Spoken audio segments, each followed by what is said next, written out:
오늘의 복음은 마르코 복음 9장 2절에서 10절까지의 말씀입니다. 그때 예수님께서 베드로와 야고보와 요한만 따로 데리고 높은 산에 오르셨다.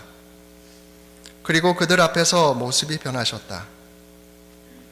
그분의 옷은 이 세상 어떤 마전장이도 그토록 하얗게 할 수 없을 만큼 새하얗게 빛났다. 그때 엘리야가 모세와 함께 그들 앞에 나타나 예수님과 이야기를 나누었다. 그러자 베드로가 나서서 예수님께 말하였다. 스승님, 저희가 여기에서 지내면 좋겠습니다. 저희가 초막 셋을 지어 하나는 스승님께, 하나는 모세께, 또 하나는 엘리야께 드리겠습니다. 사실 베드로는 무슨 말을 해야 할지 몰랐던 것이다. 제자들이 모두 겁에 질려 있었기 때문이다. 그때 구름이 일어 그들을 덮더니 그 구름 속에서 이는 내가 사랑하는 아들이니 너희는 그의 말을 들어라 하는 소리가 났다. 그 순간 그들이 둘러보자 더 이상 아무도 보이지 않고 예수님만 그들 곁에 계셨다. 그들이 산에서 내려올 때 예수님께서는 그들에게 사람의 아들이 죽은 이들 가운데에서 다시 살아날 때까지 지금 본 것을 아무에게도 말하지 말라고 분부하셨다. 그들은 이 말씀을 지켰다. 그러나 죽은 이들 가운데에서 다시 살아난다는 것이 무슨 뜻인지를 저희끼리 서로 물어보았다. 주님의 말씀입니다. 그리스도님 참여합니다.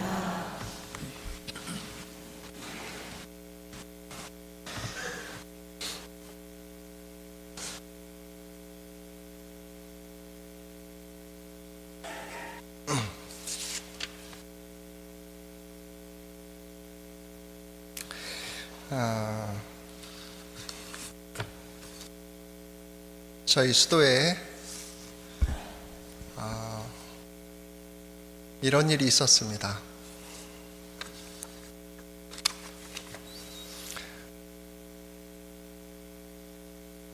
그러니까 그게 아마 한 2000년 전이 아니고 2000년경입니다.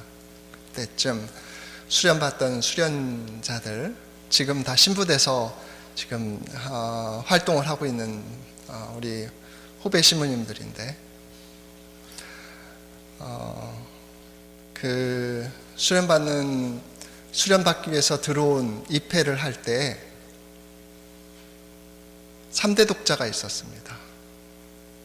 그래서 그 3대 독자의 부모님이 아주 실망을 하고 또 이제 우리 집은 망했다라고 생각하시고 그렇게 지내다가 어린이날쯤에 1월 말 2월쯤에 이제 입회를 했다가 한 달, 석 달 정도, 100일 정도 지나서 어린이날 때 부모님들을 초대합니다. 근데 그때 초대했을 때 그 부모님들이 이제 먹을 것도 싸우고 그래서 그 수련자들하고 같이 식사를 하거든요. 그런데 그때 이제 즐겁게 가족들을 만나니까 수도에 들어간 아들을 보니까 또 반갑고 그러다가 이제 헤어질 때가 됐는갑습니다. 밖에서 그 3대 독자 가족이 앉아서 이렇게 있으면서 한탄을 하신 것 같아요. 아이고 이제 어떡하나. 근데 그 옆에 어떤 수련자의 그보다 1년 먼저 수도에 들어왔던 수련자의 어머니가 지나가면서 그 어머니의 마음을 읽으셨고 그러면서 위로하는 말투로, 충청도 당진 사람이거든요. 아이고 힘들지요? 힘들 거요. 뭐 이런 식으로 얘기를 했어요. 근데 저보다는 뭐 지나면 다 다 겪어 나갈 일이라는 얘기를 하는 거죠. 그러면서 그분이 어떤 분이냐면 8대 독자의 어머니입니다. 그러니 3대 독자가 어디 8대 독자 앞에서 명함을 내밀겠어요. 제가 공부를 끝내고 들어가서 이제 일을 시작을 할 때 첫 번째 수련을 마치고 허원을 하고 이제 저희 집으로 공부하러 올라온 이제 수사죠. 그때 이제 그 그룹 그 8대 독자의 그 수사님을 이제 저희 집에 이제 맞아들이게 됐죠. 허원을 하고 나면 저희 집으로 오게 되는데 저희 집에 그 가족들도 다 옵니다. 수사들이 어떻게 사는지, 사는 집이 어떤지. 방은 정말 조그만합니다. 한 3평 되는 방 하나 주죠. 근데 그 어머니가 항상 저를 보면, 그때 이제 살림을 맡고 있었기 때문에 저를 보면 아들 걱정 이런 것 때문에 계속해서 이렇게 연락이 오고, 또 아들만 생각하면 이제 우라통도 나고 섭섭하고 화도 나고 또 여러 가지들이 올라오는 겁니다. 그럴 때마다 이제 연락 주시고, 또 가끔 만나서 맛있는 식사도 같이 하고. 여러분 생각하기에 그런 어머니의 마음이 하느님이 보시기에 너 왜 그러니 이렇게 하실 것 같습니까? 어떻습니까?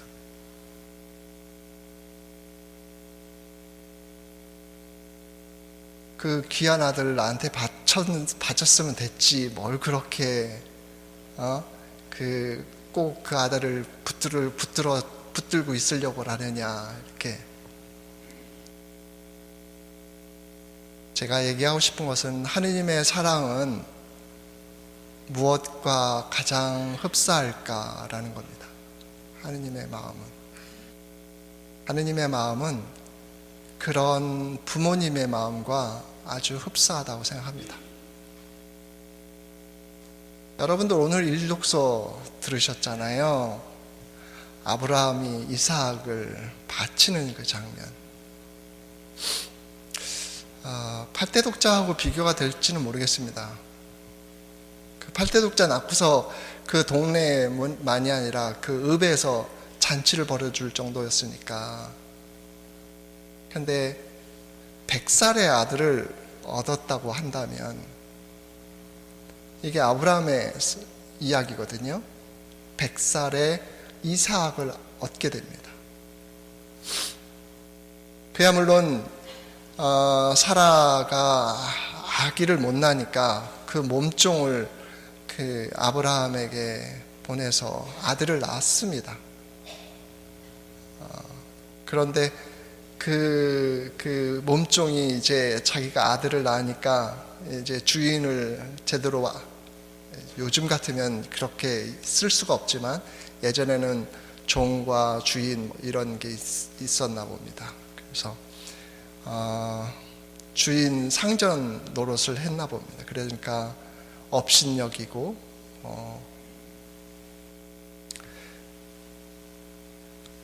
주인이 그 업신여김을 받으니까 구박을 줬겠죠. 그런 상황에서 이제 하소연도 하고. 네, 어찌됐든 하느님은 아브라함에게 나타나서 너에게 아들을 줄 것이다. 그런데 그 아들을 줄 때, 준다고 얘기를 하니까 아브라함이 100세의 아들? 그러면서 엎드려서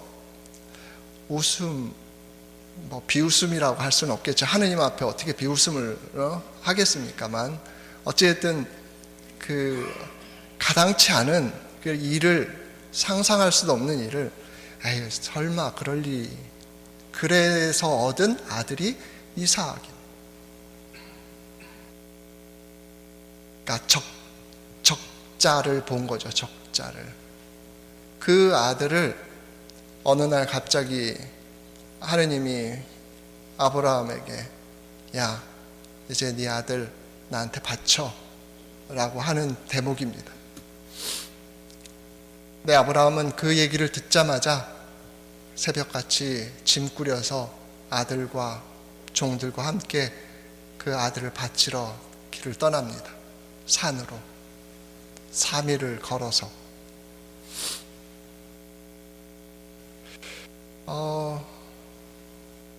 그런 어떤 상황들,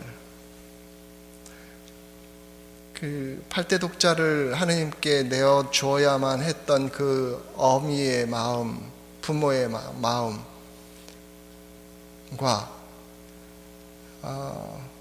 정말 신나게 아이를 키우고 있는 와중에 늦어도 아주 늦은 늦둥이를 키우는 재미에 푹 빠져 있던 그 아브라함이 어느 날 네 아들을 제물로 바쳐 라고 하는 소리를 듣는 그 마음과 비교할 수는 없겠지만 부모의 마음은 똑같지 않을까.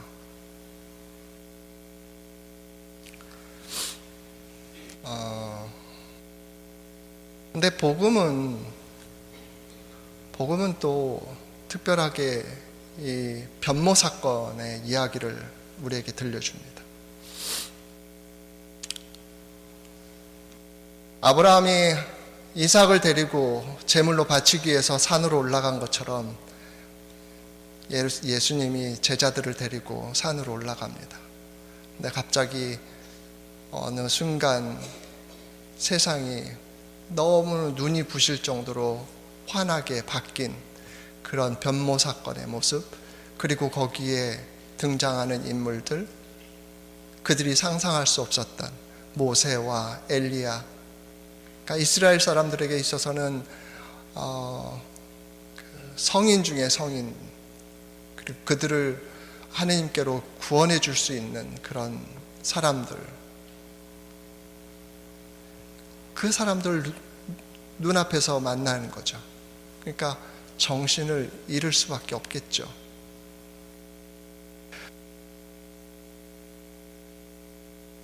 그런 제자들, 세상이 이렇게 그 마전장이가 하얗게 한 것처럼 환해졌다고 얘기를 하지만, 제가 볼 때는 마치 그런 것 같습니다. 그러니까 혼이 빠져서 어떤 상황에 빠져가지고 얼굴이 창백해진 그런 상황이 벌어진 것이 아닐까.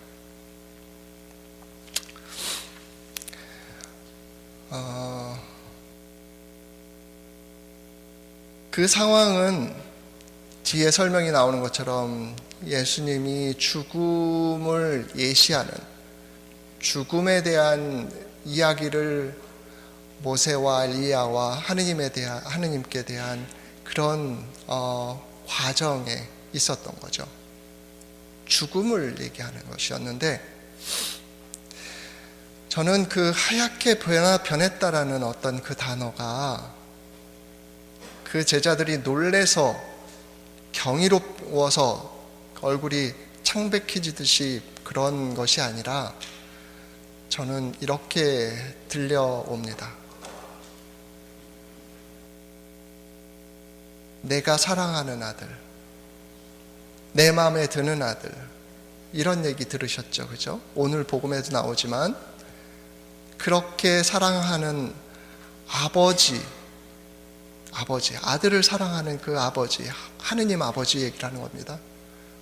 그 아버지가 아들이 죽을 거라는 것을 뻔히 알고 있는 그 상황, 그 상황이 하얗게 변한, 정말 속이 다 타서 하얗게 변한 그런 아버지의 마음을 이렇게 표현하는 것 같지 않나라는 생각이 듭니다.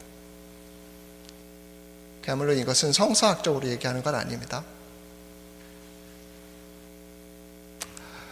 그런 아버지의 마음을 우리는 알고 있는가라는 것.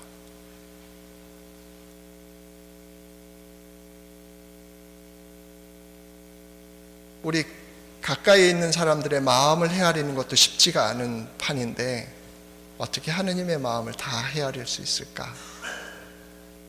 근데 사순기간에 우리가 해야 할 부분 중에 하나는 그거라고 생각합니다.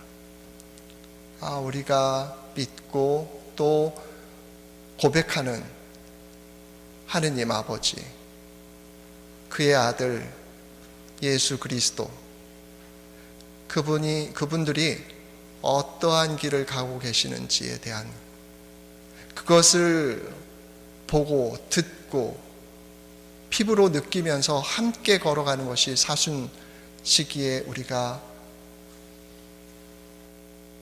하는 일이라고 생각합니다. 준비하는 일. 근데 이 독서에서 우리는 희망을 봅니다.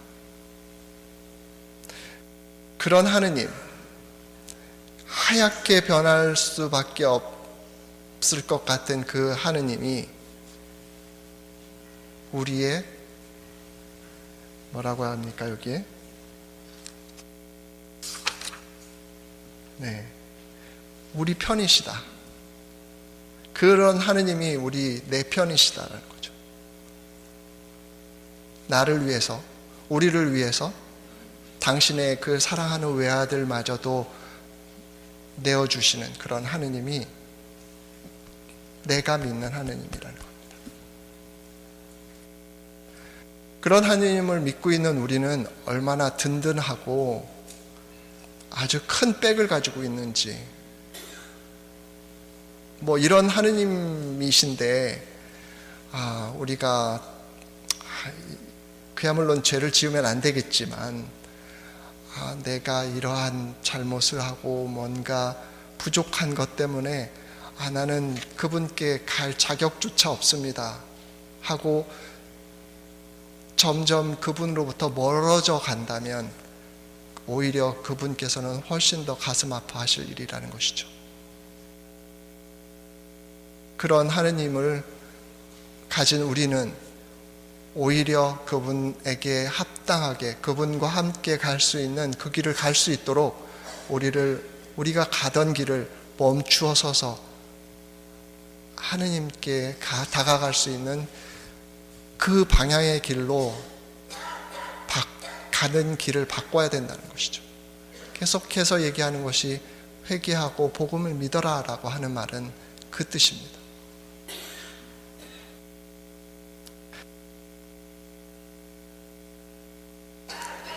누군가 이런 얘기를 했습니다. 부모의 사랑은 본성적이고 자식의 사랑은 교육적이다.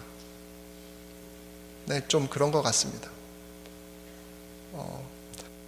보편적으로 부모의 사랑은 무조건적으로 자식에 대한 사랑으로 갑니다. 근데 자식은 부모에 대한 사랑은 배워야 한다는 거죠. 본성적으로 나오는 게 아니라는 거죠. 배워야만 부모를 봉양하고 공경하고 할 수 있다는 거예요. 그처럼 하느님은 우리에게서 본성적으로 그런 사랑을 이렇게 내어주신다고 한다면 우리는 자식된 입장에서 하느님께 하느님을 봉양할 수는 없지만 하느님을 위해서 그 사랑을 내어주기 위해서는 배우고 또 교육받아야 되고 그리고 의식해야만 그것을 실천할 수 있다는 거죠. 그래서 이 사순기간 여러분들 부활을 준비하는 그 과정 안에 이런 하느님이 우리